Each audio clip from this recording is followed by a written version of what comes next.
আপনি জানেন বলে তো আমাকে জোর দিয়ে বলতে পেরেছেন আমার বনিকে আমার কাছে ফিরিয়ে দেবেন। বলুন না, বলুন।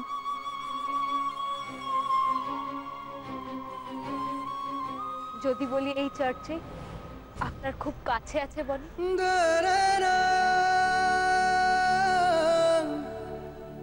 এই চার্চে আমার কাছে? কোথায় বলুন না, কোথায়? আমি যে অপেক্ষা করতে পারছি না। বলুন না, আমার তাকে অনেক কিছু বলার আছে। বলুন উনি কোথায়, বলুন। কি হলো? আপনি চুপ করে আছেন কেন? বলুন। উনি কি আমার সামনে আসতে চাইছেন না? আমার মুখোমুখি হতে চাইছেন না? আমাকে একটিবার ওনার সামনে নিয়ে যাবেন। আমার যে ওনার অনেক কিছু বলার আছে, অনেক কিছু বলার আছে, অনেক কিছু বোঝানোর আছে, অনেক ভুল ভাঙানোর আছে। আপনি একবার আমাকে ওনার সামনে নিয়ে যান। কি হলো বলুন না, উনি কোথায়? আপনার মধ্যে।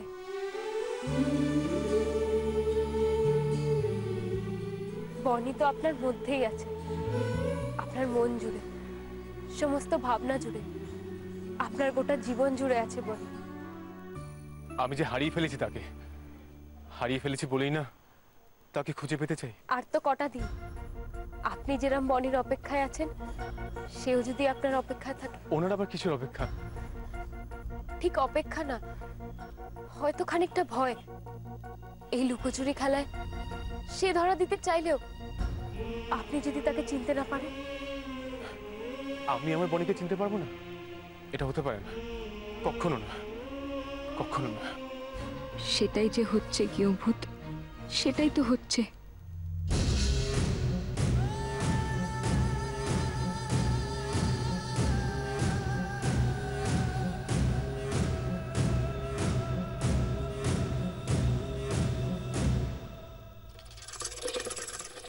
আপনার কথাগুলো না ঠিক বুঝতে পারছি না। সবকিছু কিরকম এলোমেলো হয়ে যাচ্ছে, সব যে কিরকম ধাঁধার মতো লাগছে। আপনি যে গোলক ধাঁধায় পাগলের মতো ঘুরপাক খাচ্ছেন, আপনার সব ধাঁধার উত্তর তো সেখানেই আছে, আপনার খুব কাছাকাছি। আপনাকে শুধু খুঁজে নিতে হবে, চিনে নিতে হবে। সমাধান তো আপনার কাছে।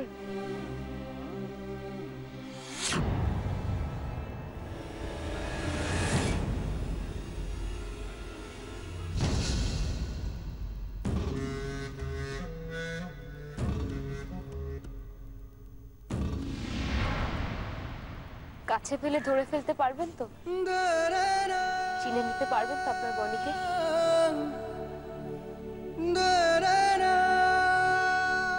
আমি ওনাকে কখনো ভুলতে পারবো না, কখনো না।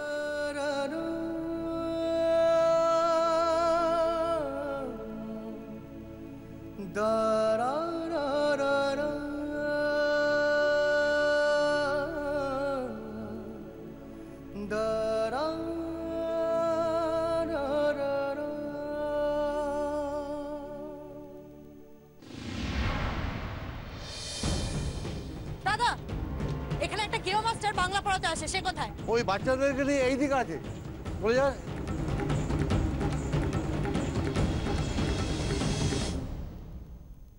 আমার মনে ভালোবাসায় মিশে আছেন উনি।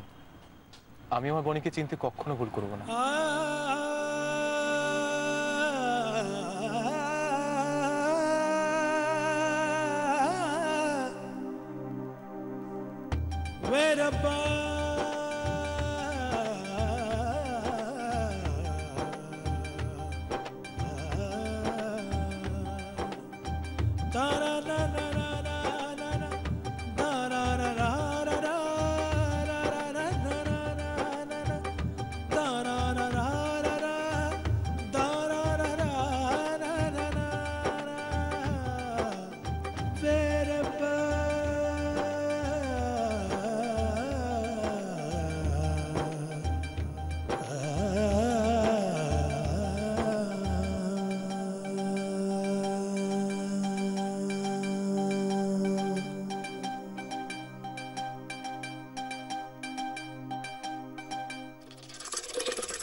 বলো তুমি এখানে?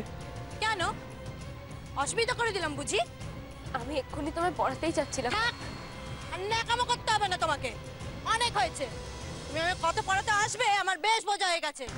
ফোন করে অতবার টাকার পরে যখন এলে না, আমি তখনই বুঝেছি নিখাত আমার বড়টার সঙ্গে ঢলাঢলি করছো। তা বেশ, ভালোই কাতা তো মেখেছো দুজনে। পারুল, এখানে বাচ্চারা আছে, অসভ্যতম করার জায়গা নয়। চুপ করো, অসভ্যতামি আমি করছি? তোমাদের দুজনের নোংরামোর ছবি না আমি তুলে নিয়েছি ফোনে। বাড়িতে গিয়ে সবাইকে দেখাবো, বাবাকেও দেখাবো। তারপর দেখো বাবা তোমাদের দুজনের কি করে। তোমাদের ডুবে ডুবে জল খাও না, আমি বার করছি, দাঁড়াও।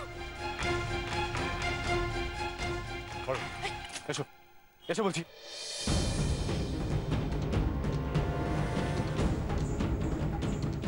বেরিয়ে যাও, বেরিয়ে যাও বলছি, বেরিয়ে যাও। আর কোনোদিন এই চার্চে তুমি পা রাখবে না। চুপ করো, একদম তর পাবে না আমাকে।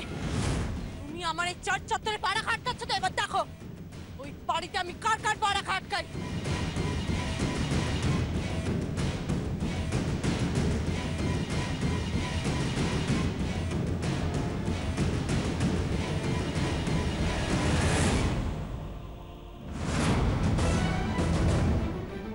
জিসাস, তুমি দেখো জিসাস, পারুল যেন ওনার কোনো ক্ষতি না করতে পারে। আর কেউ না জানুক, তুমি তো জানো উনি কোনো অন্যায় করেনি। তবু যদি সবাই ওনাকে ভুল বোঝে, তুমি দেখো জিসাস, ওই ছবিটা দেখে আমার বাবা যদি আবার ওনার উপর কোনো জুলুম করে, আমার বাবা যে শক পারে। তুমি দেখো জিসাস, ওনার যেন কোনো ক্ষতি না হয়। বাকি যা বোঝাপড়া করার বাবার সাথে, সেটা আমি নিজে করব। তুমি শুধু ওনাকে রক্ষা করো প্রভু, তুমি ওনাকে রক্ষা করো।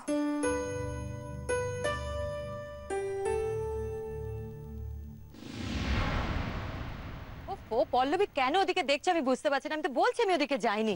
আচ্ছা রুচিরাদি, তুমি একটু মনে করে দেখো তো, তুমি কি ফোনটা এইখানেই ফেলে রেখেছিলে? আরে বাবা, বলছি তো আমি পারুলের সঙ্গে এখানে দাঁড়িয়ে কথা বলছিলাম, তুমি ডাকলে আমি তাড়াহুড়ো করে চলে গেলাম। এক মিনিট, মানে তখন এখানে পারুল ছিল? হ্যাঁ। ও তাহলে তো তোমার ওই ফোন পারুলই। এই যে এখানে আমার ফোনটা ছিল, সেটা কোথায় গেল? হ্যাঁ, কি ব্যাপার কি? এই নাও তোমার ফোন। How dare you! তুমি তুমি আমার ফোনে হাত দাও কি করে? হাতই তো দিয়েছি, হাতাই তো নি, ফেরত দিয়ে দিলাম, তাও এত কথা। পারুল, এটা কিন্তু তুমি ভালো করোনি। যেটা করেছো তুমি ভুল করেছো, এই আমি বলে রাখলাম। তুমি কিন্তু আবার আমার মাথা গরম করছো। এমনিতেই মাথাতে খুন চেপে আছে, কখন কি করে বসি কোনো ঠিক নেই। মাস্টারনির এত সাহস, এত সাহস বেড়েছে। তুমি আর কপচিও না তো কপচিও না। হোয়াট? খুন চেপে আছে মানেটা কি? মানে তুমি কি আমাদের খুন করবে?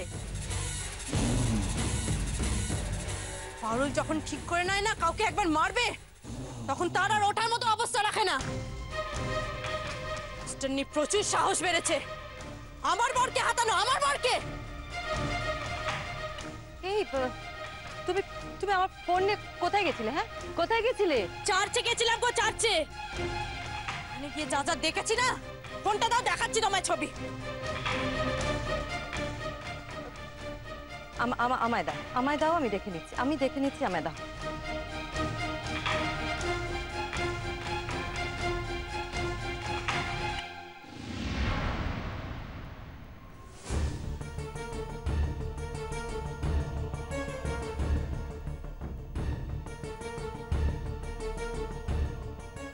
পল্লবী, পল্লবী এদিকে এসো। পল্লবী, এই দেখো, এসব কি? আমি তো কিছু ভাবতেই পারছি না। আমি তো রুচিরাদি নিজের চোখকে বিশ্বাস করাতে পারছি না। কি ছবি তো আর মিথ্যা বলে না। মাস্টারনি আমার সংসার ভাঙার চেষ্টা করছে। ফিরুক একবার বাবা, আমি সব বলবো বাবাকে। এখন তো এই ছবিও আছে প্রমাণ হিসেবে, আমি বাবাকে সব দেখাবো। বাবা ওই মাস্টারনিকে বাড়ির থেকে দূর দূর করে না তাড়িয়েছে, তো আমারও নাম পারুল নয়। কাকে তাড়ানোর কথা বলছো পারুল?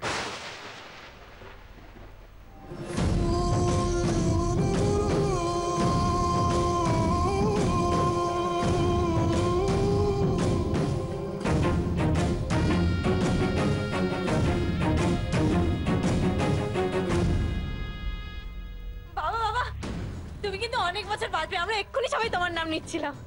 তাই? সেটা তো ঢোকার পথে শুনলাম আমি। তা বৌদি, কেমন আছো তোমরা? ঠিক আর কোথায় আছি বলো? বাকি সবাই কোথায়?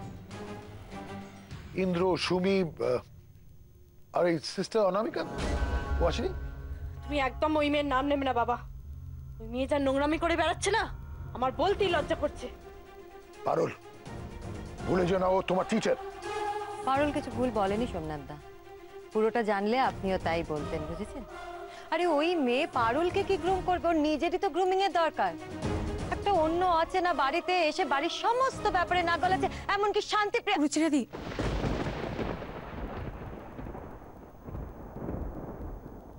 পারুলের সামনে শান্তিপ্রিয়ার প্রসঙ্গটা না তোলাই ভালো।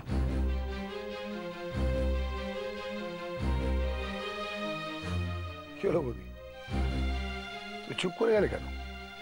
আরে বলো, সিস্টার অনামিকা এমন কি করেছে যে তোমার মনে হচ্ছে পারুলকে সাপোর্ট করাটা খুব জরুরি? সোমনাথদা, আপনার সঙ্গে আমার অনেক কথা আছে। আপনি ফ্রেশ হয়ে নিন, তারপর আমি বলছি ওই মেয়ে কি কি করেছে। ইনফ্যাক্ট শেখরের সঙ্গে ও যা করছে তাতে পারুল কেন, পারুলের জায়গায় অন্য যে কোনো মেয়ে থাকলে এইভাবে রিয়াক্ট করতো। হ্যাঁ বাবা, মামি ঠিক বলছে। ওই মাস্টার নিয়ে আমাকে পড়ানোর নামে আমার বরকে হাত করতে চায়। মামি, তুমি দেখো ছবিটা।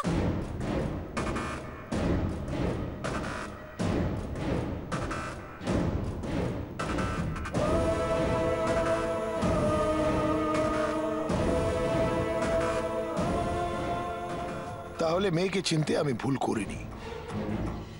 এ আমার বনি না হয়ে যায় না। সেই লাল পেড়ে সাদা শাড়ি, এই শাড়িটাই তো বনি পরতো শেখরের বাড়িতে। এইসব ছবি আমি নিজে চার্চে গিয়ে তুলেছি জানো। হাতে নাতে ধরা পড়ে গেছে বলে আমার বরের আবার সে কি রাগ, ধাক্কা মেরে বার করে দিল একেবারে আমাকে চার্চ থেকে। এখন বুঝতে পারছি, এইসব করবে বলেই শেখরকে চার্চে পড়ানোর চাকরিটা পাইয়ে দিয়েছিল সিস্টার অনামিকা, যাতে আমাদের চোখের বাইরে নষ্টামি করার সুযোগ পায়। শুধু চার্চে কেন, এই বাড়িতে কি কম নষ্টামি করেছে? হ্যাঁ বাবা, ঠিক বলছে মামি। কত বড় সাহস, নির্লজ্জ মেয়ে একটা। আমার বাড়িতে আমার ঘর থেকে আমাকেই বের করে দিয়ে আমার বরের সঙ্গে ঘরে ছিল, তাও আবার দরজা বন্ধ করে। তাই না বড় মামি? তুমি তো নিজের চোখেই দেখেছো, বলো। এক্স্যাক্টলি সোমনাথদা, পারুল যা বলছে তা একদম সত্যি, এই বাড়িতেই ঘটেছে। এবার আপনি বলুন, এই সিস্টার পারুলকে কি গ্রুম করবে? আমার তো মনে হয় পারুলের জন্য আপনার অন্য গ্রুমার দেখা উচিত। না বৌদি, সিস্টার অনামিকাকে নিয়ে সমস্যাটা কোথায় আমি ঠিক বুঝতে পারছি না। আর যদিও শেখরের সাথে মেলামেশা করে তাতে ক্ষতি কোথায়? সোমনাথ, এটা আপনি কি বলছেন? কি বলছি মানে, যাওয়ার আগে আমি সিস্টার অনামিকাকে দায়িত্ব দিয়ে গেছিলাম যে পারুল আর শেখরের সম্পর্কটাকে নর্মালাইজ করবে। হয়তো দরজা বন্ধ করে ওটাই বোঝাচ্ছিল। আর ওই চার্চের চাকরি, সেটা ডেফিনেট, আই এম ডেফিনেট যে চার্চের চাকরি শেখরকে দিয়েছে তার সেলফ কনফিডেন্সকে বুস্ট করার জন্য। না না বাবা, তুমি ভুল করছো। এই মাস্টার নিয়ে আসল মতলব আমার ঘর ভাঙা। আমি বুঝতে পারছি সোমনাথদা, আপনি কি ভেবে ওকে এত সাপোর্ট করছেন, এত আশকারা দিচ্ছেন, কিন্তু I am sorry to say আপনার ভাবনাটা কিন্তু সম্পূর্ণ ভুল। আরে এই ধরনের একটা অসভ্য মেয়ে, না না, ও আমাদের ফ্যামিলির কেউ হতেই পারে না। আমাদের বাড়িতে ঢুকে পুরো পরিবেশটা নষ্ট করছে। না না, ওকে এই বাড়িতে আর প্লিজ ঢুকতে দেবেন না আপনি। হ্যাঁ বাবা, মামি একদম ঠিক কথা বলছে। আমার বরকে আর ওই চার্চে যেতে দেওয়া উচিত নয়, আর ওই মাস্টারনিকেও বাড়িতে ঢুকতে দেওয়া উচিত নয়। না, আমি তোমাদের সাথে একমত নই।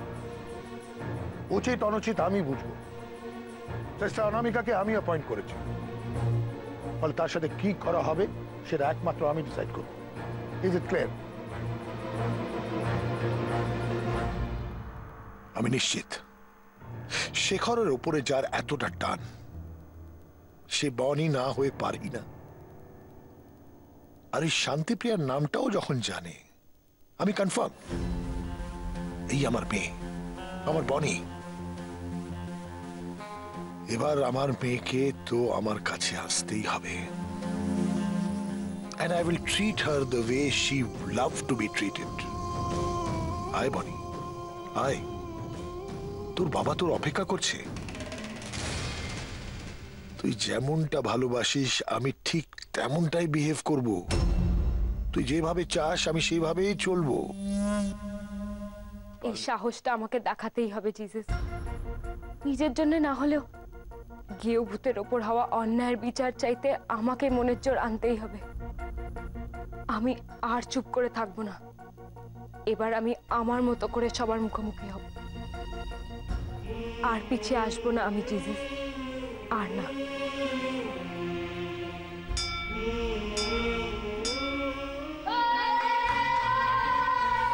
আসতে পারি?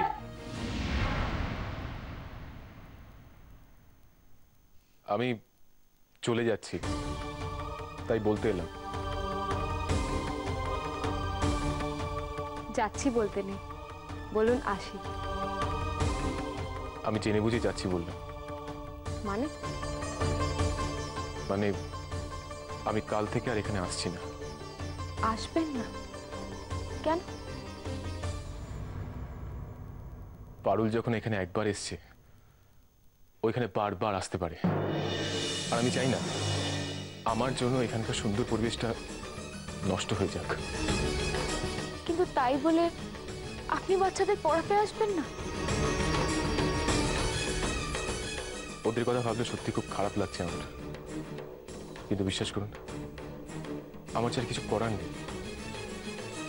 পারুলের মতো নোংরা মানসিকতার মেয়ে আপনাকে বারবার নোংরা কথা বলবে আমার জন্য, আমি সেটা কিছুতে মেনে নিতে পারবো না। আর আজকে যা হলো তার জন্য সত্যি খুব লজ্জিত আমি। ক্ষমা চাওয়ার ভাষা নেই আমার কাছে। তবুও আপনার উপর যা অন্যায় হলো তার প্রায়শ্চিত্ত করতে পালিয়ে যাচ্ছেন, তাই তো?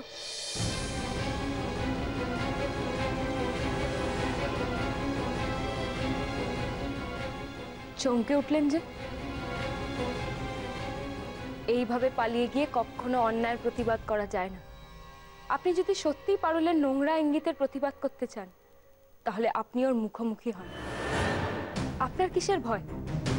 আপনি তো কোনো অন্যায় করেননি। না। তাহলে মুখ লুকোচ্ছেন কেন? ভাবুন তো, আপনাকে এইভাবে পালিয়ে যেতে দেখলে বনি কি খুশি হতো? বলুন। আপনি ঠিক বলেছেন, সত্যি তো আমি তো কোনো অন্যায় করিনি। আমি তোমার বনিকে খুঁজছি। তাই তো বলছি, আপনি কোনো ভুল করছেন না।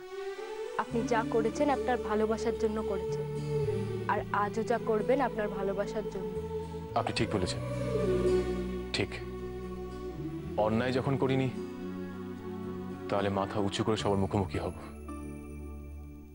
আমি আসছি আমি। দাঁড়ান, আমিও যাব আপনার সাথে। আপনি যাবেন? আবার কি ভয় পাচ্ছেন? আমি ভয় আমার জন্য পাচ্ছি না, পাচ্ছি আপনার জন্য। পারুল এখানেই যা কাণ্ড ঘটিয়ে গেল, না জানি বাড়িতে গেলে আপনাকে কতভাবে অপমান করার চেষ্টা করবে। তা যদি করে তো খুব ভুল করবে পারুল। কাল আপনি অসুস্থ ছিলেন, তাই আপনার কথা ভেবে আমি চুপ করে চলে এসেছিলাম। কিন্তু আজ যদি কেউ আমায় অন্যায়ভাবে কথা শোনায়, তাকে উচিত জবাব দেওয়ার উত্তর আমার কাছে আছে। আমি যাব, চলুন।